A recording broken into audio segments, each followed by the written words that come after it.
नमस्ते दोस्तों, स्वागत है आप सभी का हमारे इस नए वीडियो में। इस वीडियो में आप सुनेंगे गणेश जी की खीर वाली कहानी और दूसरी सास बहू वाली कहानी। एक बार गणेश जी एक छोटे बालक के रूप में चिमटी में चावल और चमचे में दूध लेकर निकले। गणेश जी हर किसी से कह रहे थे, कोई मेरी खीर बना दो, कोई मेरी खीर बना दो।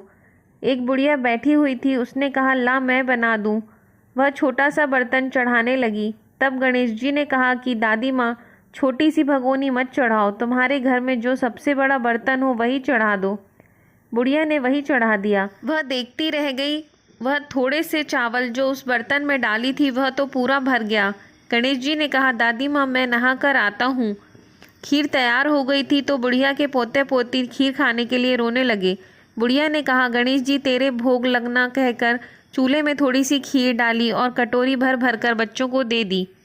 बुढ़िया की पड़ोसन ऊपर से देख रही थी तो बुढ़िया ने सोचा यह चुगली कर देगी, तो एक कटोरा भरकर उसे भी पकड़ा दिया। बेटे की बहू ने चुपके से एक कटोरा खीर खाई और कटोरा चक्की के नीचे छुपा दिया। अभी भी गणेश जी नहीं आए थे।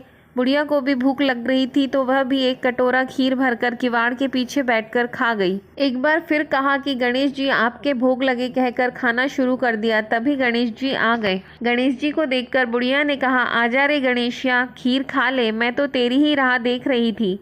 गणेश जी ने कहा, दादी माँ मैंने तो खीर पहले ही खा ली।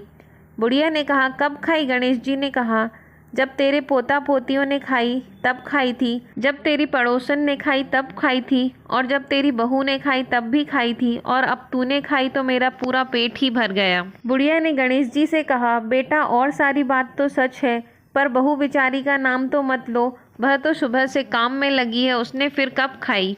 गणेश जी ने कहा, चक्की के नीचे देख, झूठा कटोरा पड़ा है, तूने तो भोग भी लगाया, वो तो वैसे ही खा गई। बुढ़िया ने गणेश जी से कहा, बेटा घर की बात है, घर में ही रहने दो।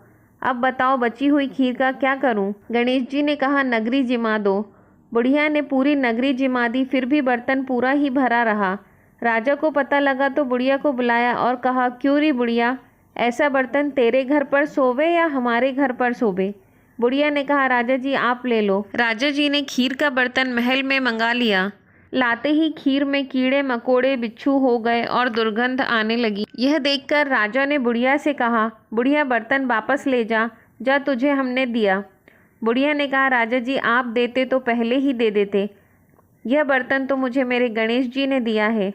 बुढ़िया ने बर्तन वापस लिया, लेते ही सुगंधित खीर हो गई। घर आकर बुढ़िया ने गणेश जी से कहा, बची हुई खीर का क्या करें? गणेश जी ने कहा, झोपड़ी के कोने में गड्ढा खोदकर गाड़ दो, उसी जगह सुबह उठकर वापस देखोगी तो घन के 2 चरे मिलेंगे। ऐसा कहकर गणेश जी अंतर्ध्यान हो गए। जाते समय झोपड़ी को लात मारते हुए गए तो झोपड़ी के स्थान पर महल हो गया। सुबह बहू ने फावड़ा लेकर पूरे घर को खोद दिया तो कुछ भी नहीं मिला। बहू ने कहा, सासू जी थारो गणेश जी तो झूठो है। सास ने कहा, बहू मारो गणेश झूठो तो नहीं है, ला मैं देखूं। वह सुई लेकर खोजने लगी तो टन टन करते हुए 2 धन के चरे निकल आए। बहू ने कहा, सासू जी गणेश जी तो साचो ही है। सास ने कहा, गणेश जी तो भावनाओं का भूखा है। अब हम सुनते हैं गणेश जी की कहानी सास बहू वाली। एक सास बहू थी। सास उसकी बहू को खाना नहीं देती थी। बहू रोज नदी पर जाती तो जाते समय घर से आटा ले जाती। नदी के पानी से आटा गूंथती, गणेश जी भगवान के मंदिर के दीपक से घी लेती, भोग में से गुड़ लेती, पास के शमशान में बाटी सेकती, बाटी में गुड़ घी मिलाकर चूरमा बनाती और गणेश जी भगवान को भोग लगाकर खुद खा लेती।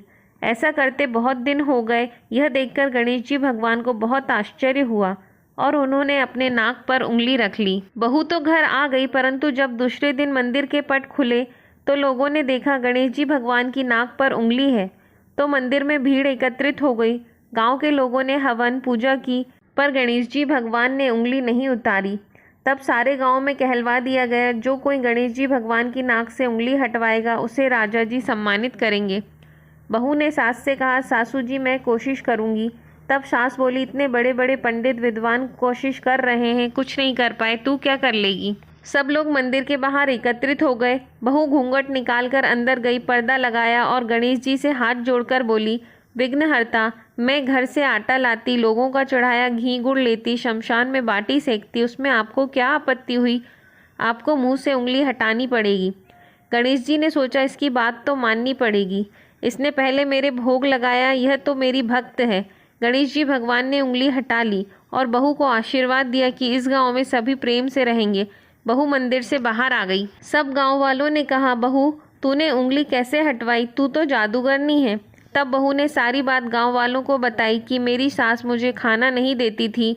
तब मैं घर से आटा लाकर, नदी के पानी से आटा लगाकर, बाटी बनाकर, शमशान में सेक कर, गणेश जी के दीपक से घी, प्रसाद में से गुड़ चुरा कर गणेश जी के भोग लगाकर खुद खा लेती। इसलिए गणेश जी को आश्चर्य हुआ और उन्होंने नाक पर उंगली रख ली और मेरी प्रार्थना पर उंगली हटा ली और मुझे वरदान दिया कि अब इस गांव में सब प्रेम से रहेंगे। गणेश जी की ये कहानियाँ आपको अच्छी लगी हो तो चैनल को लाइक, शेयर और सब्सक्राइब करें। धन्यवाद।